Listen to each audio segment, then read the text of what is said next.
What is up, Cabbage Crew? It is Matt and John here for episode 8 of the Cabbage Crew podcast. Me and John just had a 15-minute fight over his lighting, but we're here now. You mean light? I'll show you lighting. Jesus. And we both have new shirts. John, let me see your new shirt. Yes, my girlfriend got this among many other shirts for birthday. Awesome. And I got this shirt. My paycheck. I got that one for me. I just bought it. So yes, today we're going to be talking about relationships in Avatar: The Last Airbender. Nothing better than two grown men in their late 20s, early 30s talking about relationships in a Nickelodeon TV show. Woohoo! Because we're so experts on the topic at hand. Yeah.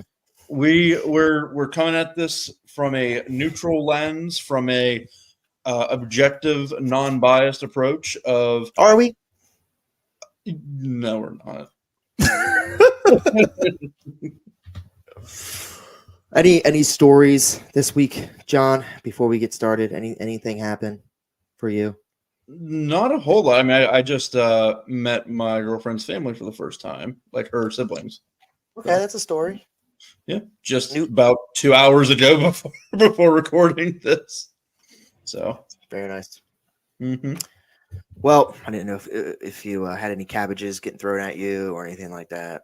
So I actually, speaking of that, I guess I was. I also did go and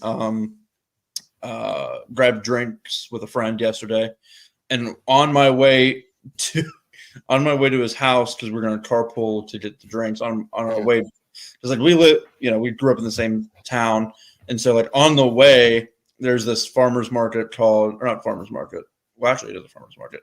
Jotakinas farmer's market. And it just said something along the lines of like, grab your fresh cabbage here. And I was like, Really? Yeah. That's funny. It was funny. Well, let's talk about today's topic again, relationships in Avatar: The Last Airbender. We're going to start with the controversial one, which is what is it? Zutara. Zutara versus Kataang. That's what it is. Zutara versus Kataang. Mm-hmm. So what side of the spectrum are you on when it comes to those two relationships? Do you like the relationship that the writers made, or do you like what is now a fan shipping of Zuko and Zutara? I do prefer Kataang. That's just the way the immediate first episode. I mean, first scene of Aang opening his eyes, like we all knew what was going to happen, and with her hair loopies flowing in the wind. But no, I mean it was just the script was already written, kind of thing, and I agree with the script. It made the most sense the way the story played out. Though I do like the idea behind Zutara. I really do. And I hate playing both sides to it, but I do have a preference, which I just illustrated and laid out. Mm-hmm. But with Zutara, the writers, the creators, they give you some flavor. They give you some salt and pepper of like, could this actually work with these two characters? And I can see it working if that's the route that they wanted to go with. If they like had this like big teen drama, like season 4 or like season 3, or whatever they would do with extra episodes, I can totally see like Aang hating Zuko. Yeah, he joins the group, but like he falls in love with Katara, and it's like, oh no, like it's like I hate the you. Dynamic, now. Yeah, that group dynamic would have been very awkward. Right, different. Right, would have been different. Yeah, right. And so I can see like if they wanted to go that route, like it would have made sense by what they already showed us from like the Bossing Say stuff. the Southern Raiders. So, I can definitely see that type of relationship happening for sure.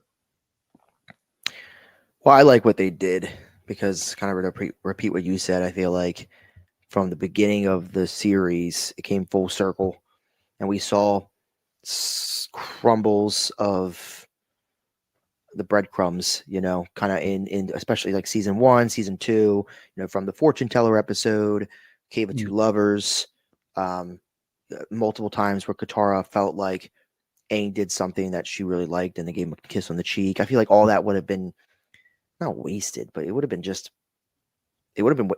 wasted if they were just like, you know what, left turn here. We're going to have Zuko, who just joins the group, in episode, season 3, episode 10, 12, whatever it was. And now you just have this like forced relationship. Mr. Steelio Earl. yeah. And it's just, and Zuko had his relationship going on too, which we'll talk about a little bit later. It just would have felt forced. That's one of those situations where it's like sometimes the writers know what they're doing and the fans, it's better to be fans and have that mentality. I also looked at Zuko as like, I look at Katara and Zuko's relationship as like Katara's the sister he never had kind of thing. Like it was always a sister brother rivalry for him where he couldn't look at his sister. He couldn't have a good conversation with his sister. It was more of his sister was trying to manipulate him. Like that conversation, we was sitting there kind of not upset, but nervous about talking to Iroh for the first time since betraying him. And Katara sat down and talked to him about just whatever the whole conversation was. It probably empowered him a little bit. And that's something that, sisters and brothers do to each other, especially older sisters, younger brother, or, whatever it might be. And I feel like that's what Zuko needed, not a love interest. So I like the route they took in that. Now, if that was a relationship and we did see them two get together, I think it would have, I don't know, it would have made the whole Aang story arc a little not complete. I don't disagree. So that's I guess I do think that it would have gotten along, and it's not like it would have like ended terribly from the beginning. I think it would have lasted at least a little while, but like obviously this is like hypothetical, like who really knows, but I do think it made the sense the way the script was written. I mean, we all knew what was going to happen.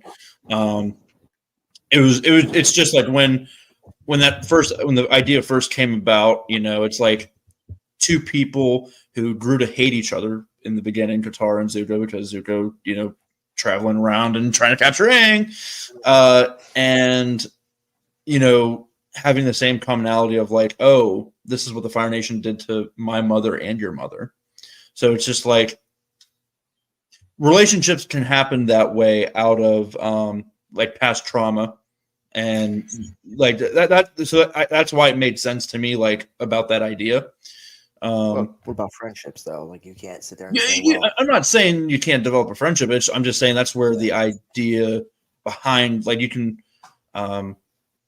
it's like, I mean, maybe it's kind of different, but it's like military families where like you both are in the military, you decide to get married just because you have that same personality, same values that you went in with the military, and that's it's kind of like that.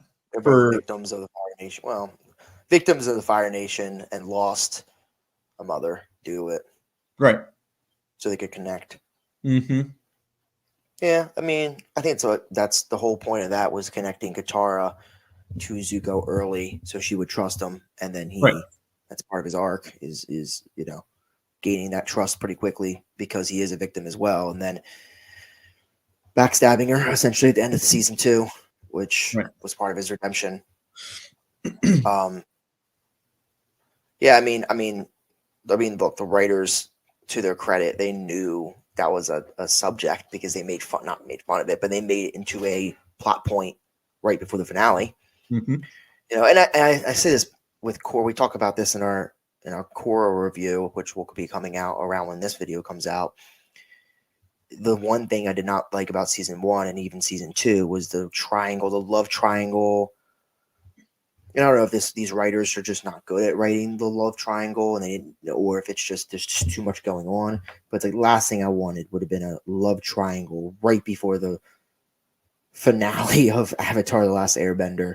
Right. Like why? Like, why do we need this forced love triangle with 3 episodes left in the series? You know, I did not want. So, I'm sure we'll have many videos talking about the Aang Katara relationship, Right. and the Zuko Katara relationship. But I do really like Aang and Katara's relationship.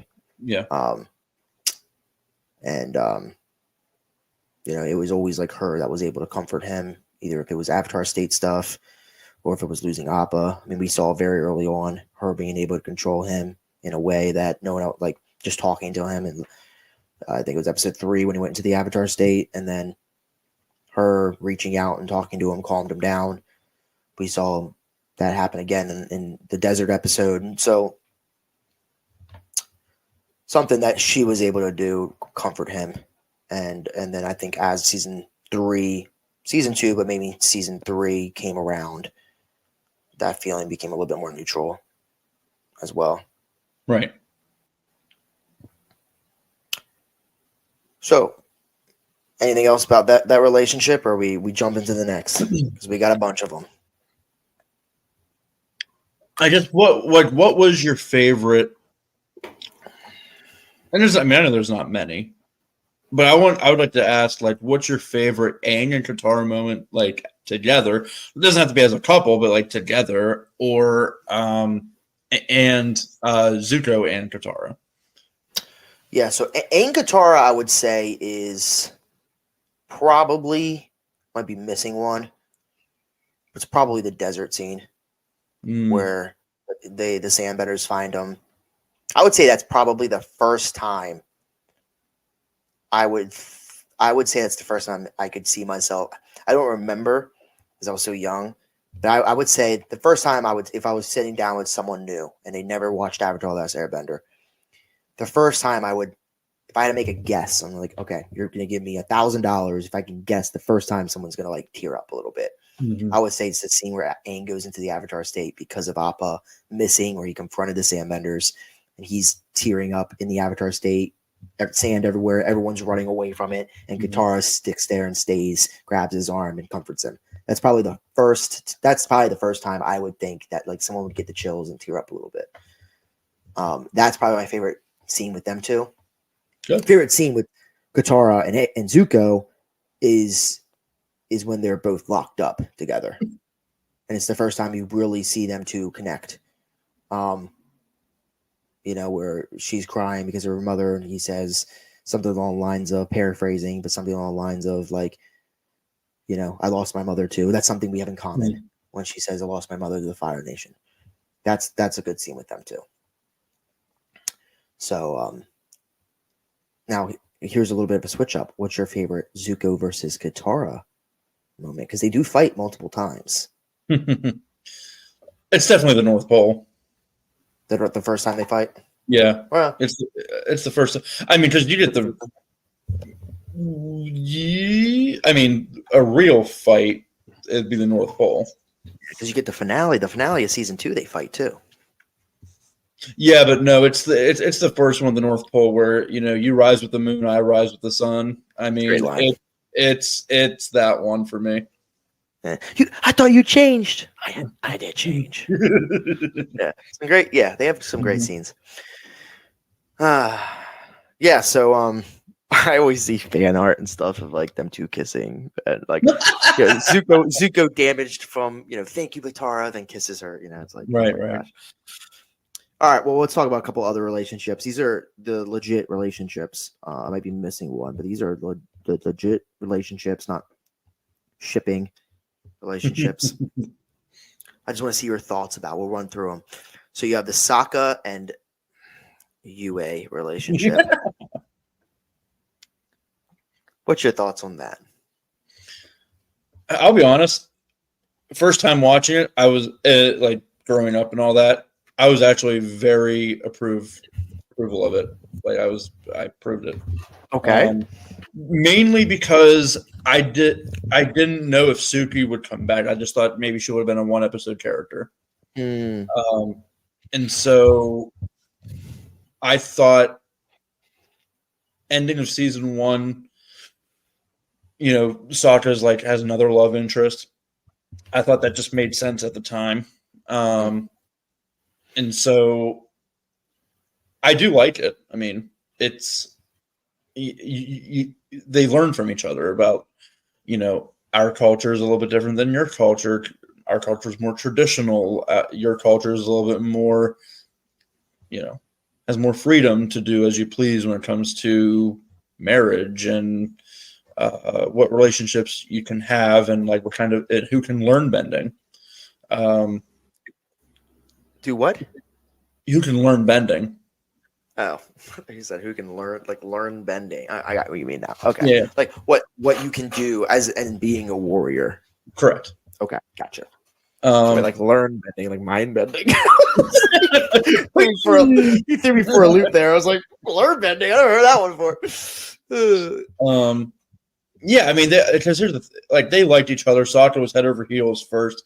It took her a second to like him. I think he was goofy. He was like a normal person, like Sokka. No matter how ridiculous and funny he's supposed to be, but he was head over heels for her first, and then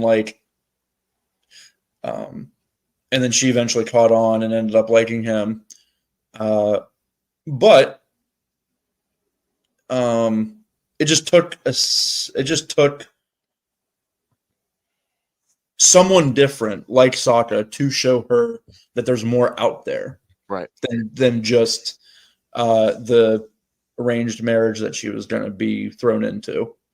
And so, yeah, overall, I do approve it. I approved it. Because it was genuine. And so, yeah, I didn't mind the relationship. Everything you said makes sense. I just didn't like UA as a character. I know you don't. I'm more Suki. Sure. It is crazy because it's like the first couple. I mean, like we talked about this with the live action, but it seems like Sokka, jumps girl to girl, love interests. But I don't think Suki was really a love interest of his in the first episode. No. The first time they met, it was more like that was the episode that showed Sokka that different cultures, because you can make an argument the South and the North had the same type of culture in a sense of men are the warriors. There just wasn't as many men around, or there just wasn't as many people. But Sokka had the men. That's why he was kind of sexist, because they had that culture of men have to be the warriors and women are the ones that make the food and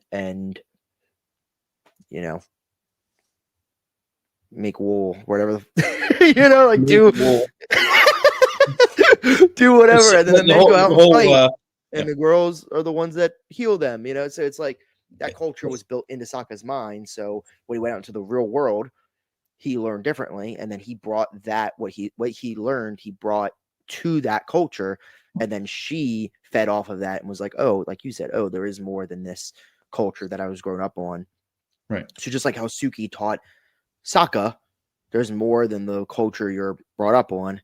Sokka taught that to Yue. Yes. Then she died. That was the first time I teared up. Is it? Well, honestly, it's probably the Southern Air Temple episode first, and then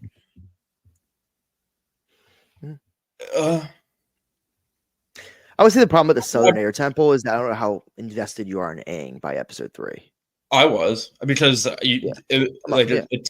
teacher dying and you see his skeleton. I mean, I remember it hit me hard. Yeah. Little John. I wasn't like, it was like, I didn't cry, but it was emotional. What's wrong, buddy? You need to turn on the light? Because there's not too much lighting. But I would say like it was the most emotional up until that point was Yue's death for me. There were other moments in season 1 where like it was emotional, but that was probably the biggest one for me. Yeah. So Sokka and Suki's relationship going into season 2, they meet back up. I do like. It was a little extreme, but Avatar does that a lot, where they'll do extreme situations to drive him a point. But when he is very protective of Suki because of Yue's death, and he's like, basically, I don't want to lose somebody, and how their relationship develops. I think that relationship's a little bit better. It came to me a little bit more natural. I just always thought Yue was a little more like, running away. It was always just like very dramatic, very like, where like Suki was a little bit more down to earth. She was a warrior. She lived in that life. Right. And she was a little bit more like relatable, I guess, in the sense of like how a real relationship would go. Meet someone, have a kind of a crush on them. They learn something off of each other. They find each other again 6 months later. They have a little bit better of a moment. They build that builds and builds and builds. And then instead of like, I'm married. I can't be with you. I'm married. It's like, oh, okay. He's like, so. Yue's supposed to marry you? Yeah. Yeah. Live action. I'm actually a really good guy. We'll take down this Admiral Choi in no time. It's Admiral Zhao. Oh man. Yeah. So, the last relationship we can talk about, unless you want to talk about anything more with Suki. No, I mean, I agree. Like, what the script had and what ended up happening is my preference throughout the entire show. It just would have been interesting to see what Sokka and Yue would have been like as a couple, if that were to, if they changed their traditional laws and just like if that's the case, and maybe this is just me probably like spitballing here, like I'm throwing one to the wolves right now, but if she didn't have to sacrifice herself, was she to join a team Avatar and went with them? No, I don't think that would have happened. What I was going to say is like Sokka might have stayed because if the laws were changed and all this, obviously, like I'm throwing one out there, but I can see maybe that happening. Well, let's say this. Let's say neither happened. Let's say she didn't join, because I think if she joined Team Avatar, Suki and Sokka's relationship would have never happened. Right. Or another love triangle. But I just don't think that relationship would have happened. Right. If Sokka stayed, it definitely would have happened. Because Sokka wouldn't even have been in any. They might have popped him up once in a while, but he would have been. It would have been Katara and Aang. That's it. And then they would have eventually found off. Maybe, like who knows? Right. No, so what would have happened? Let's say this though. What would have happened if? What would have happened if Sokka left her behind, but she was still alive? Do you think he would have dropped that relationship or dropped that potential relationship? Maybe saying, we'll be back after the war, or whatever it might have been. Do you think he would have dropped that relationship to pursue Suki when she came around, or do you think he would have told Suki, "Look, I'm in love with somebody"? I think he would have been very hesitant to pursue. It also depends on if Yue and Sokka like established themselves before he left, like a long distance relationship. Right. So that's one thing to consider. If they didn't, then I think Sokka would have been more hesitant to get into any type of relationship with Suki. just because like she would always be in the back of his head, kind of thing. Right. And so I think eventually there actually probably would have been like a type of another triple relationship scheme, like a triangle. Yeah, another triangle Relationship. Or like one of those poly relationships. We just has 2 girls. Yeah, right. that would have been interesting. So Zuko and May, had a good relationship. I mean, what do you think about that? Because I think a lot of people do not like that relationship until she turns on. Azula, and then you're like, okay, she's cool. I kind of had that same feeling. I mean, we can just talk about the whole Zuko relationships before Mai comes up. In terms of like which one would have been maybe better, or do you think this one made more sense? I think this. What other relationships are there? Are there 3 that you look at? Not counting Katara. Yeah, that's not. Do you look at it? How many relationships really are there? Do you count? So you have the relationship with potentially Zuko and the girl from Ba Sing Se. Yeah. You have May. Do you count the girl? I think her name was June. No, it wasn't June. It was It was another. Not May, not June. It was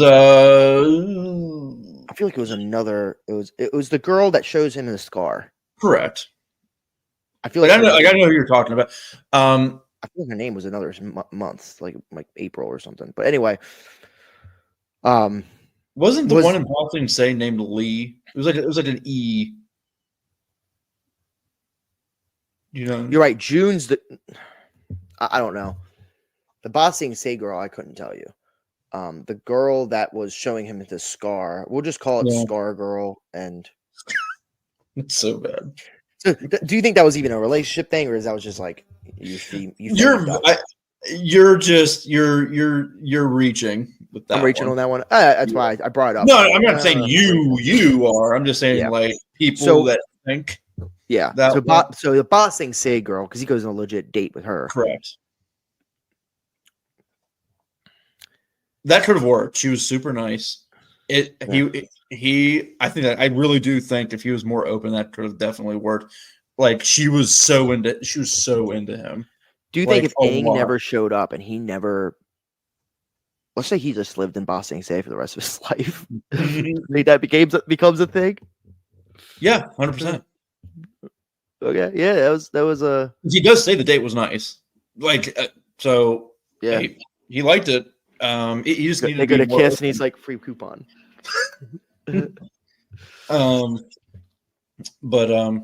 Yeah, I would have liked to see that relationship happen. Actually, not that I prefer that. I'm just saying it would have been nice to actually see it happen. Would you have wanted her in another episode besides being in the background when the rhinos are walking through Ba Sing Se? Oh yeah.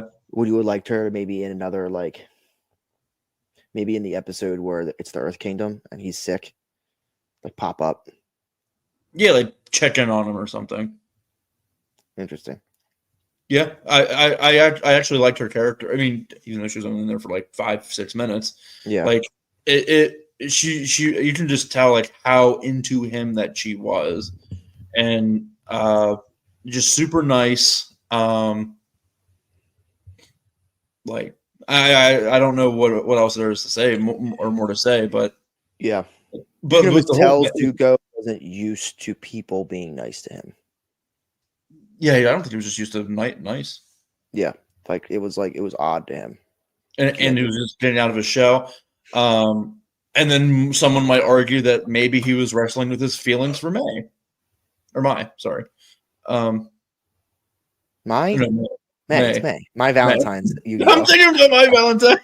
Which is a wild name. Looking back, My Valentine. Yeah, many times. No, yeah. Because like in every flashback, like Mai has a crush on Zuko. Like it's there.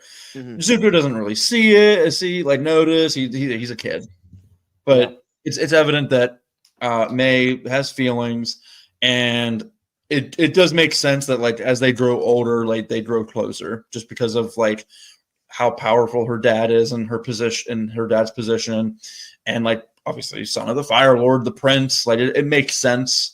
Yeah, she's friends. She's friends with Azula too, so it's like the same Right. friend group. Yeah. So that relationship does make sense also, and it makes the most sense to happen. I just wish it wasn't just sudden in season 3 where like, oh my god, they're like kissing on the damn boat. Like well, to be fair, Yeah. that's why I tell a lot of people, they're like, wow, that was sudden. It's like, well, it was sudden for us. Correct. You get to remember, like, they have history, and there was also a solid, like, she said Aang was passed out for a few weeks, so maybe 3-4 weeks went by. So you never know, man. Like, they could have been living in Ba Sing Se, helping take over Ba Sing Se, and you just didn't see that, and they built a relationship up. Yeah, that relationship to me is like, I guess it does work for me. It's one of those things where it's like when you're watching it in the moment, you're like, they kiss too fast on the boat, and then it's like, I don't know if I like it. But then after she betrays Azula, and you look back, you're like, okay, it worked. Right. No, yeah, I was always a fan of how they like portrayed the relationship, except I just wish they would have explained it more. That's all. Just had like I don't know, like an episode, like a pre-intro to season 3 of like what's going on in the Earth King, like in Ba Sing Se while Aang's out. Like that's just a little bit more of an explanation. Like, did they have to do it? No, but it'd been nice to actually see it develop. That's all. Yeah, that or like, I know they had Zuko alone, but like maybe in season 2 or early season, like episode 2 of season 3, much like a Zuko alone episode had maybe, or like the beach episode, like have another villain episode that shows Ty Lee, May, Zuko, and maybe even her Azula as friends or whatever. Like it could have been a little earlier in the season to fill in the gaps, or in season 2, you get rid of an episode.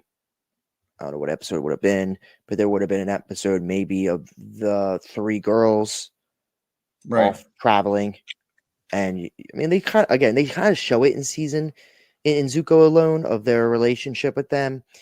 Just maybe did something else to show that like, okay, these two are like in a relationship in a sense. It could have been something as like, oh, it's tough to where he would have put it. Maybe you show her healing Zuko's scar after he gets burnt, and they're having a quick conversation. That's maybe a flashback that could have happened when he got knocked out in Lake Laogai. Right. Or I'm sorry, in the Earth Kingdom episode where he's passed out on the floor, his uncle's helping him, and he's having those dreams, and he has a dream where he just got burnt, and May's sitting there, and it says like literally something very simple to him. It could be a quick like 30-second conversation, but you're like, oh, she cares about this guy. Like she not only did she have a crush when she was 8 on him, but like they had a maybe it wasn't a relationship, but like a friendship that like she deeply cares about him. He's burnt and he's about to get banished, and she's like, I'm leaving. Like I have to leave tomorrow. And she's healing him, and she's like, look, like, something like, I'm not gonna sit here and write it, but like some type of relationship where it shows like she cares about him. He's leaving, but she'll be waiting for him or something. They do bring that out in the Return to Amashu, like that she does still have a crush on him. When Ty Lee was like, "Wouldn't it be good to see Zuko again?" And she just goes, and then I mean, so like she still has a crush on him. So like it's not like we just see the one instance of when they're grown up when they're like 10, and whatnot. Like she still has feelings for him, which that's the reason why it still makes sense on why it works, is because she still has the crush, and Zuko's like, I do like you, Yeah, I do like you. Yeah, I think maybe if there was, again, it's tough to say where you would have put it in there. Looking back, I would have probably put it in the Earth Kingdom episode or the Earth King episode in season 2, where he is having those dreams. Zuko's having those dreams, and maybe there could have been a quick minute where you see May healing his scar, saying goodbye to him before he leaves on his journey, and you could have somehow wrapped that into how he was feeling, Zuko was feeling in the moment, to bring out, okay, in 4 episodes from now, these two are going to be a couple. Right. But that's the best you could have done, because it was kind of fast, but it makes sense at the same time. Right. So let's talk about a couple potential relationships here. We talked a little bit about Ty Lee, or about Zuko and that random Bossing Sing girl. What about Ty Lee? Her name is Jin. Jin. Okay, I was thinking June. Jin. Yeah. Okay. So, what's the girl's name that has the scar? Nah, I don't remember. No. So let's talk about Ty Lee and Sokka, because Ty Lee multiple times is like, he's pretty cute. Right. No, I mean, that's one of those ones that, like, you know, it confirms Sokka's an attractive man. That's why all these girls are all about him. That's actually true, Joe. It's one of those things, like, that's I'm trying to, like, say it right. That relationship that relationship is like a hookup at a bar. Kinda. No, like, I mean that. No, I mean kinda, but like also like maybe like your freshman year of college, like your girlfriend in freshman year of college type of thing. Like where like you just got single after dumping your senior year girlfriend, or that's like a relationship. That's like you go to a bar with some friends when you're 22 and you make out with a girl on the dance floor. You don't even get her name. Like, did Sokka ever even meet Ty Lee besides getting punched in the throat by her? I'm sorry, but no. Yeah, I think that was actually. I think it was almost more of a comedic thing. Like at the end when they get lost, she's like, "That guy's kind of cute." You know, it's like it was kind of a left field, but yeah, I agree with that. Yeah, that's the Ty Lee. Like, this is like Sokka's relationships, right? So Ty Lee's the girl when he turned 21, 22. He was on the dance floor with some friends, and he just drunk made out with a girl at a bar. Not even got her name. I don't barely even remember. He's like, "Did I make out with this girl last night?" Like, yeah, man. You know, she was pretty hot. Like, oh, did I get her number? It's like, oh no, she was from a different city. She was just visiting some friends. Yeah. You know. Then you have Yue, and Yue's the girl where it's like you met her in college. Mm-hmm. You met her in college, and like you had like a summer fling with her. But maybe she like transferred, and then like you found out later she like got into like heroin and died. You're like she was great for a summer, but man, like she died. That sucks. How? I don't know why you hate Yue so much. Did you ever a drug overdose? And okay, well, all right, fine. Well, I had to make her die somehow. So it's like, all right, not a drug overdose. She was your girlfriend for a summer, and like you guys were off and on, and you were thinking about dating her, and then she died in a car accident. And you're like, oh man, sure. And it affected you for like 4 or 5 years. And then Suki is like love of your life. You meet, you're like 26, 27. Will you marry her? We don't know. Right. But it's a serious relationship. Mm-hmm. Toph's like the neighborhood girl that's always had a crush on you, but she's blind. Yeah. You're like, oh.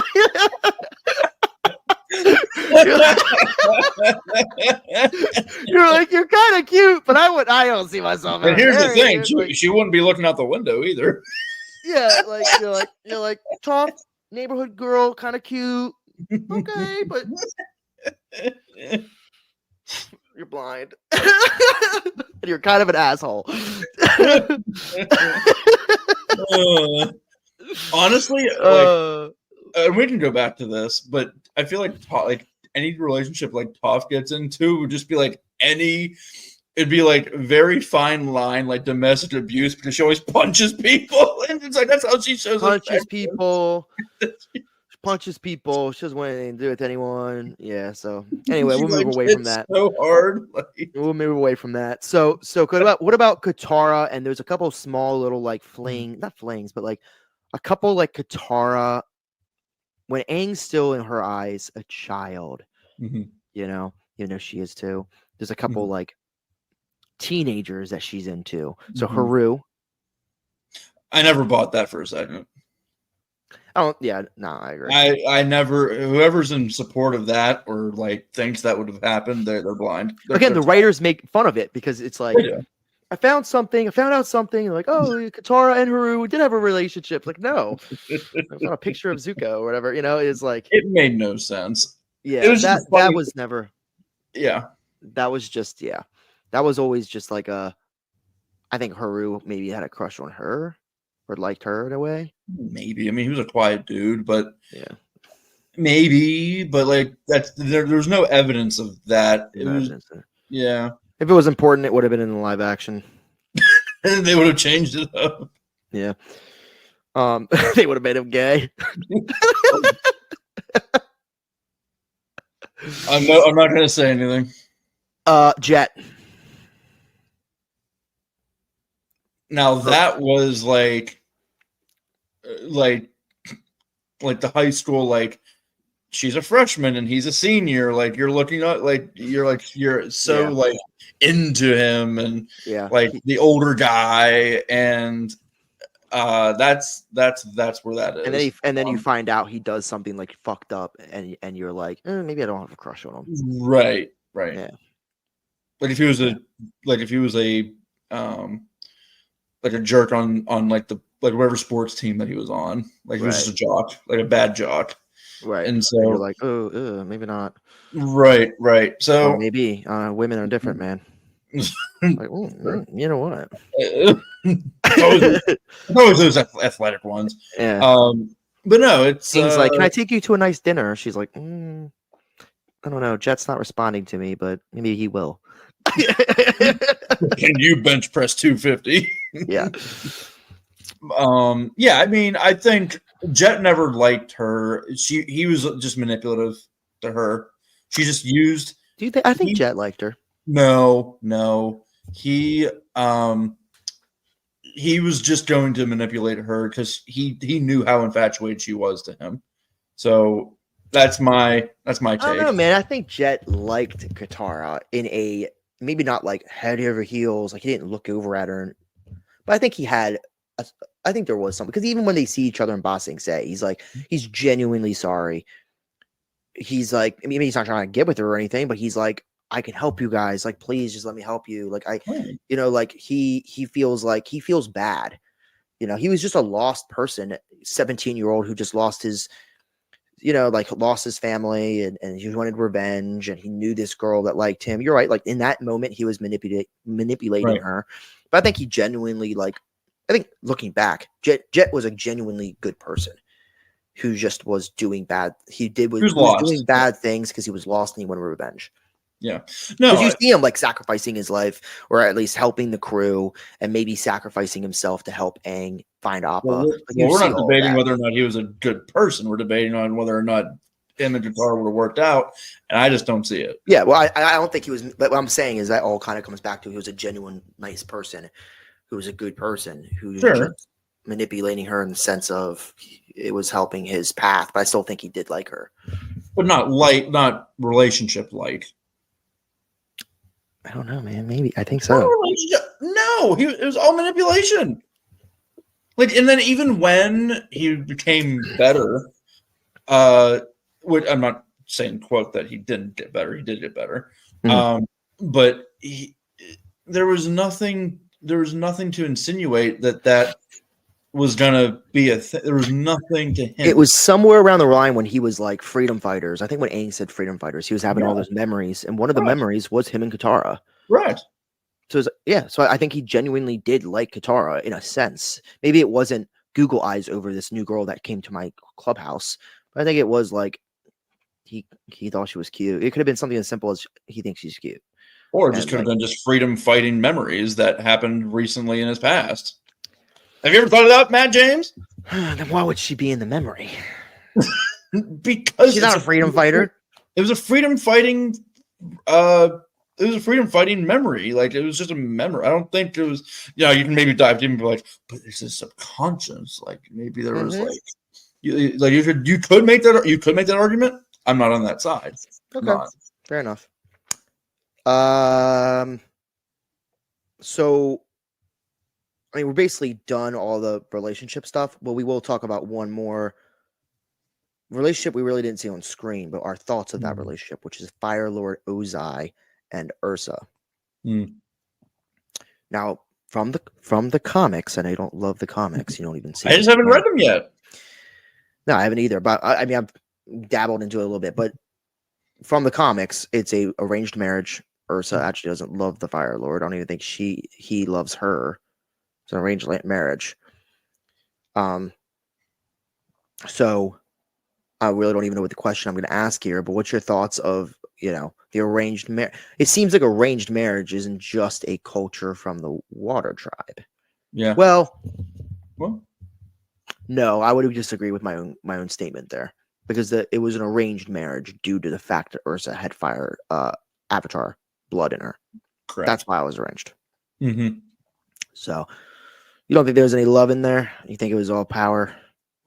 I would like to know. That's what I'm saying. Like, I would like to know if there was anything pre them getting married with what kind of relationship did they even have, or was it just a common like a common feeling of like, okay, you have Avatar blood, I'm the prince right now, let's get married.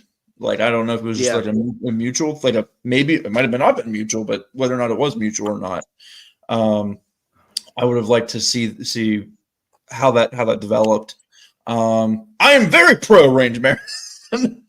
Well, it's I don't know if this is a plot hole or this is something that people like we didn't maybe they answer it in the comics, but why would she be arranged to him and not Iroh? Because Iroh was the next in line at that point. Yeah. Remember, Iroh doesn't abandon and lose the throne until Ursa. I mean, the kids are already born, right? Like Azula. I mean, that whole part. So, like, I mean, unless he was already married, that makes the assumption that Iroh was actually married. It wasn't like Iroh just had a child off of hooking up with somebody and he never got married. Like Iroh was married to somebody. So, what happened to his love? Well, my question and my curiosity goes to how much older was Luten than Zuko? I mean, it seemed as though from the 5? flashbacks you get from there at the beach, Mm-hmm. Zuko's relatively. No, it can't be 5. I would say Luten was like 18 when Zuko was in Zuko's flashback and Zuko alone, and Zuko looked like he was maybe 12, so maybe this was like 2 years before he was banished. So he was like 12, Luten was like 18, so like 6 years older. Well, then I think that's your answer, right? I mean, here, maybe and I don't, but maybe they got married before Iroh had Luten, and so Iroh's bloodline would end. Maybe they didn't think Iroh was going to have a kid. Correct. That's what I'm trying to say. So Iroh was married, trying to have a kid. It was not working. So then the Fire Lord at the time, Azulon, was like, well, he's trying to have a kid. It's not working. So, and maybe he's a lot older. Maybe he was like, maybe he was already like in his late 40s. So he goes to his 31-year-old son and says, you don't have somebody. Let's get you arranged. We found someone that has the Avatar blood in them. Get you arranged. Cool. And while that was all happening and while they were meeting and getting married before they had Zuko, Iroh ended up having a kid. Right. 5, 6, 7, 8 years later, whatever it is, right. Zuko and Azula are born. Right. Or the comics answer it. It could be that simple. But who even? Let's just be honest. Who knows if Iroh was even married? Well, that was my point. I feel like logic would say he is married because if he wasn't married, then they would just say, "All right, yeah, well, you already have a son." Or even if you don't have a son yet, but we still want you to Avatar. You're the Fire Lord. You're the next Fire Lord. We're going to do Avatar bloodline, and then we'll figure it out from there. So it's just the concept of them saying, let's go to the second born and give him Avatar blood is odd. Unless, like you said, which raises up a good point, maybe U10 wasn't born yet. And then they were always gonna kind of screw over Iroh. Or here's the thing. I mean, here's another thought is maybe Iroh, let's just say Iroh was married. Maybe they were told they couldn't have kids. Right. Maybe like that, and so there you go. Like maybe they tried. And we talked about this a while ago. It was like how much older is Iroh than Ozai? Seems like a good amount. Like Ozai looks like he's maybe in his late 30s during Avatar: Last Airbender. Right? If Zukos, let's say Zukos 17, right? 16. Sure. So he was like 22. He was a young man when he had Zuko. So let's say he's 36, 37, 38. Iroh is probably in his 50s. Let's say 52, 53, 54, maybe even older than that. So he's 16 to 20 years older than Iroh. Yeah. So maybe there was a point where Iroh was like 42, 41, and they were like, you're married, you're 41, 42, you don't have a kid yet. Right. Our 25-year-old the other son that's 25. Maybe we'll say we'll give him the bloodline. Right. So it's an interesting thought process of like the ages and everything like that. Right. I agree. Yeah. Well, it gives us hope. It gives us men hope. Maybe 50 years old and have a child. or be Robert De Niro and Al Pacino and be 80 years old and have 80 years old and have a kid.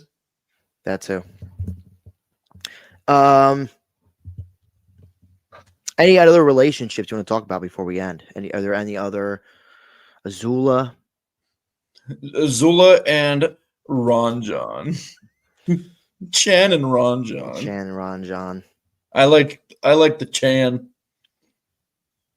I'm all on board with the Chan. I'm shipping Chan. Azu Chan. Cholula. Chanula, yeah, Cholula. sounds like something you'd talk about. I'd like the Cholula wrap. I'd like the Cholula, please. Steak or chicken? I'll do the chicken today. Would you like to buy two, get 4 3? Would you like to get to buy two and get another free? I'll just stick with one today. Do you want a side of Ranjan? You want a side of Ranjan? What is that? It's a little quesadilla with a little cheese in it. No, I'll just stick with my chula, a chana, whatever the heck we called it. Cholula. Cholula. My Cholula. Yeah. Oh man. Yeah. All right. Well, very, very interesting episode today. Yeah. If you've made it this far, Cabbage Crew, if you haven't already, please subscribe. Subscribe if you made it this far. God bless you. Subscribe if you made it this far. Also, we just put out our John's Korra review. He recently watched it for the second or third time, first time in a while. So he reviewed it. So we're gonna be putting these out pretty much the same week as that. So check that out. Subscribe. Try and get to that 100 subscriber mark before we go to our Rhode Island. What's it called? The AnimeCon. AnimeCon. Try to get is that, are we announcing that for the first time? I don't know, but we're going to AnimeCon, so thanks for the heads up. Yeah. So we'll be there. AnimeCon. So far, 6 of the original voice actors of Avatar: The Last Airbender will be there. We're going to be representing Cabbage Crew and our amazing podcast and loyal fan base. We have 30. We only have 33 of you, but gosh, you guys would die for us. Who are the voice actors that are going to be there again? I mean, you got Toph, you got Sokka, you got Jack DeSena, you got Jesse Flower or Michaela Williams. Is it Murphy? Murphy, I believe. Who's Toph. You got Jack DeSena, who's Sokka, like I said.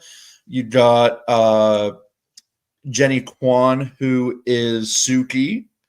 You got Olivia Hack, who is Ty Lee. And what am I missing? Dante Bosco.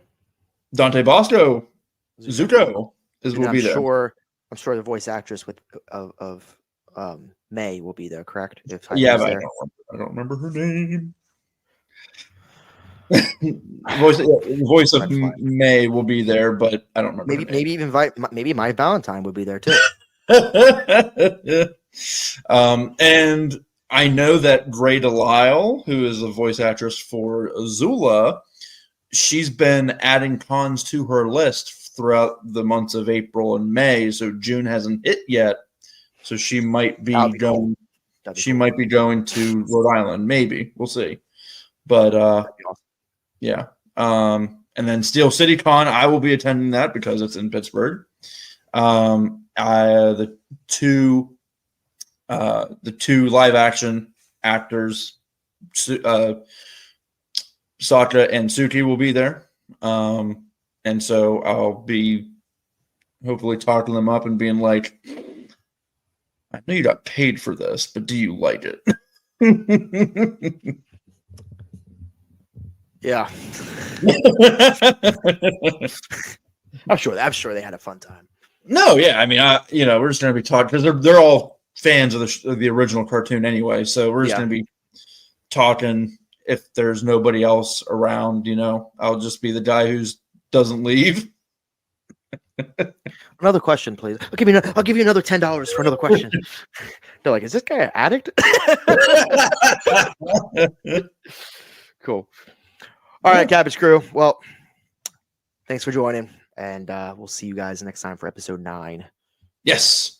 See you, Cabbage Crew. What?